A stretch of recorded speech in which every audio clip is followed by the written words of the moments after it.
থামছেই না হাম ও উপসর্গে মৃত্যু। এ ব্যাপারে আরো খবর জানাতে যশোর এবং নওগাঁ থেকে যোগ দিচ্ছেন আমাদের সহকর্মীরা। শুরুতে চলে যাচ্ছে যশোরে, সেখানে আছেন আমাদের সহকর্মী তৌহিদুর রহমান। তৌহিদ, হাম পরিস্থিতির সর্বশেষ কি তথ্য আছে আপনার কাছে? বুশরা, আসলে হাম পরিস্থিতি নিয়ে বলতে গেলে সেই আশঙ্কার কথাই বলতে হয় যে গত ফেব্রুয়ারির পর থেকে যে আশঙ্কাজনক হারে হাম আক্রান্তের সংখ্যা বাড়ছিল, সেই সংখ্যা এখন কমলেও মানুষের মধ্যে কিন্তু ভীতিটা কিন্তু দূর হয়নি এই কারণে যে এখনো প্রতিদিনই প্রায় হাম আক্রান্ত রোগী হাসপাতালে ভর্তি হচ্ছেন। যদিও আজ সকালের হিসাব অনুযায়ী মাত্র ৩ জন যশোর জেনারেল হাসপাতালে ভর্তি রয়েছেন হাম আক্রান্ত শিশু।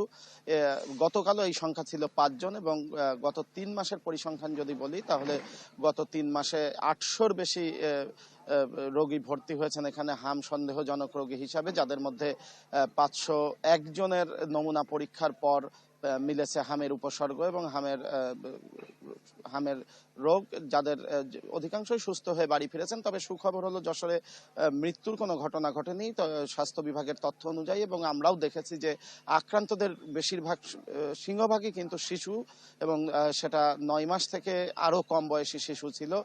স্বাস্থ্য বিভাগ বলছে যে টিকা থেকে দূরে থাকার কারণেই মূলত তারা এই আক্রান্তটা হচ্ছিল।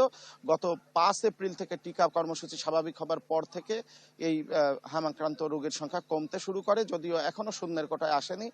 চিকিৎসকরা বলছেন এবং স্বাস্থ্য বিভাগ বলছে যে তারা সজাগ রয়েছেন সব ধরনের চিকিৎসা দিতে এবং এখন পরিস্থিতি তাদের অনুকূলেই রয়েছে। বুশরা। তৌহিদ, আপনাকে ধন্যবাদ। নওগাঁয় আছেন আমাদের সহকর্মী হারুনুর রশিদ।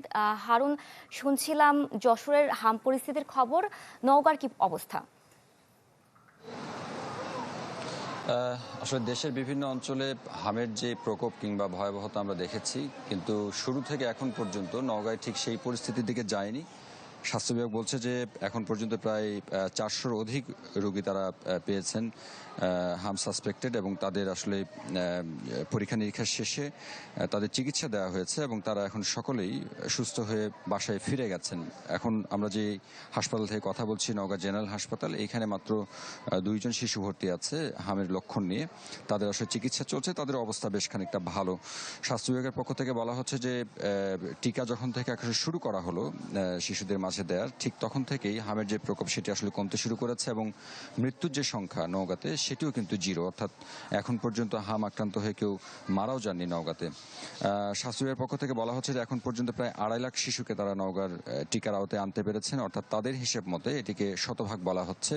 তারপরেও যারা এখন পর্যন্ত বাকি আছে, প্রত্যেকটি উপজেলা যে স্বাস্থ্য কমপ্লেক্সগুলো আছে 11টি, সেই 11 স্বাস্থ্য কমপ্লেক্সে টিকার পর্যাপ্ত মজুদ রাখা হয়েছে। যখনই যে শিশু আসছেন তাদেরকে আসলে টিকার আওতায় আনা হচ্ছে। পাশাপাশি যাতে করে হাম আক্রান্ত অথবা হাম লক্ষণ নিয়ে যদি কোনো শিশু আসে, তাদের চিকিৎসায় যাতে দ্রুত দেয়া যায় সেদিক বিবেচনায় 11 যেই স্বাস্থ্য কমপ্লেক্স আছে এই জেনারেল হাসপাতাল সহ প্রত্যেকটি জায়গায় আসলে আলাদা ইউনিট খোলা হয়েছে।